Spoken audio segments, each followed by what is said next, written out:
Thank you for tuning in to The Solution Is You. I hope that you are doing well. I do appreciate you for taking time out to visit my channel. If you feel like you receive value from my messages, then don't hesitate to hit the like button. Subscribe to my channel. With that, let's go ahead and get into today's message. So, the topic for today is standards. Having standards is very important. Standards set the tone for how you are to be treated, especially within a relationship. A lot of us are involved in relationships, and the person that we are in a relationship with needs to understand exactly what our boundaries are. They need to understand what we will tolerate and what's not tolerated, because this goes a long way into determining how long you two will be together. So I do have a few scenarios in which I would like to go over that depicts where standards are important. So number one is the late job pickup. So let's say you are a young woman and you work a 9 to 5. So your boyfriend drops you off every day and he picks you up. So you work a good 8 hours, and let's say you have an hour lunch. So your job is very stressful.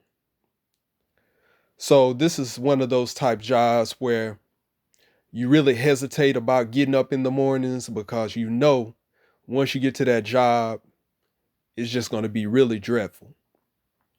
So you're at the job, maybe you're taking some calls, you may be in a call center or something like that, and you have to take these calls. The customers are getting on your nerves. And so throughout the day, when you're talking to your boyfriend, there might be a hit and miss when you call them. So you might give them a call because that's your relief during the day other than your lunch. So when you're on your break, you give your boyfriend a call, but sometimes he answers the phone, sometimes he doesn't. And when he does answer the phone, he might answer the phone for a quick 2 minutes, and then he says he has to go because he has something to do.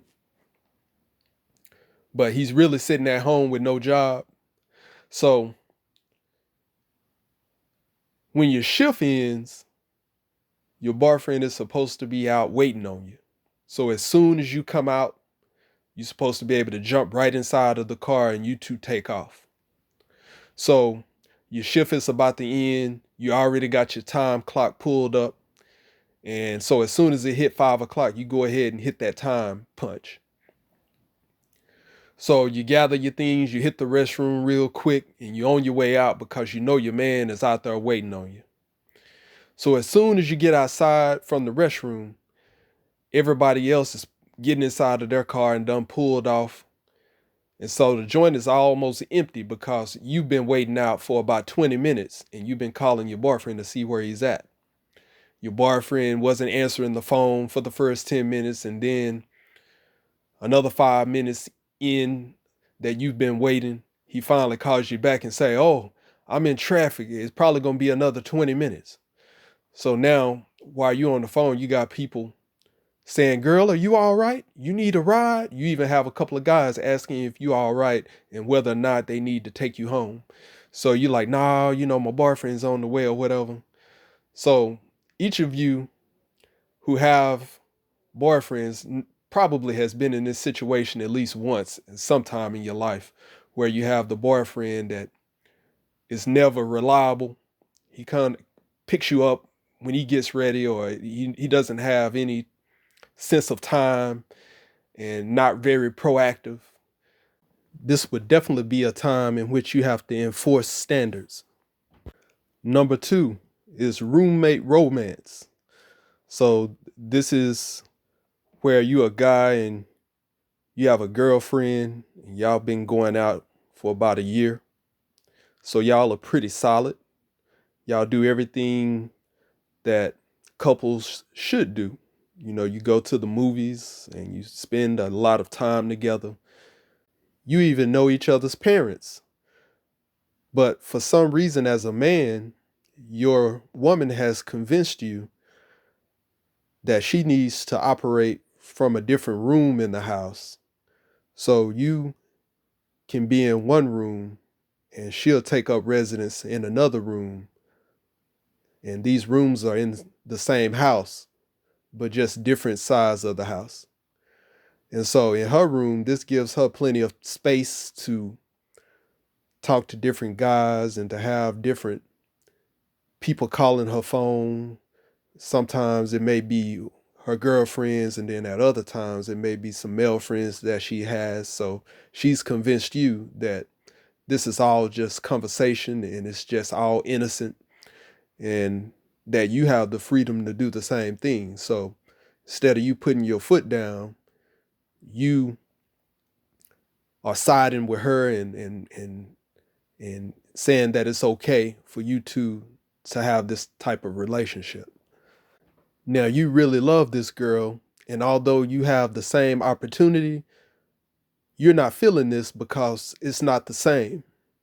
You talking to other women or whatever, it's not the same as some guy talking to your woman, because you're deeply in love. So, it's been a particular night where you're in your room and you're thinking about her, and then all of a sudden you hear a male's voice.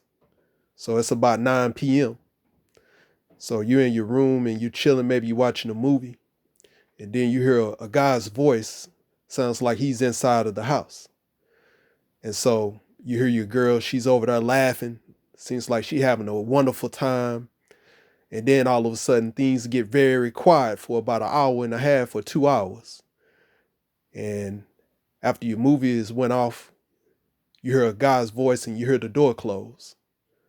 So you're feeling some type of way. And so from that day forward, your girl has really not been the same, and you two hardly ever get along. I tell you, it's very important to have standards, because not having those standards can change your relationship forever. Number 3 is disrespectful children. So say you're a guy and you're in a relationship. Your relationship has been going strong for about 2.5 years, and you're a hard worker. So you go to work and you're the kind of guy who is willing to do everything that your woman asks you to do. So, she tell you to go to the store in the middle of the night, you would get up just to go and get one item. If your woman tells you that she needs the car washed off and cleaned out, you just stop everything you're doing and go get it done. If she says that she needs about $200 after she just blew a whole check, you'll go ahead and send her about 3. So she has 3 children, and they're all in their late teens. So they're about 16, 17 maybe. And so they're all boys. And they have no respect for you. So whenever they're there, they're kind of sizing you up. And so when your woman is getting under your skin, trying to get you to do something, and you refuse to do it because you've already done so much, and this is a time where you wanted to relax maybe, and the kids were around, and so they was looking at you and her go back and forth. So then they start calling y'all kind of sissies. They start calling you a punk and a sissy and weak. And you don't say anything because you look at this as, if you were to say anything, then you would be disrespectful. So that's the way you look at it. So you let this continue to go on, and one of the kids get up and put you in the headlock. And the other one starts jumping on you, start hitting you all in the back. And so the woman's not saying anything. She just sitting there looking. And now you in a situation. So from that day forward, every time that you come over, there's really no respect for you, because you haven't set any standards or any boundaries. And whenever there's no standards or boundaries set, then it's just free game for all. You really have to understand your worth and your value, and you have to choose wisely when investing in a relationship. I thank you for listening to me today. Please understand that the solution is you. With that, have a great day.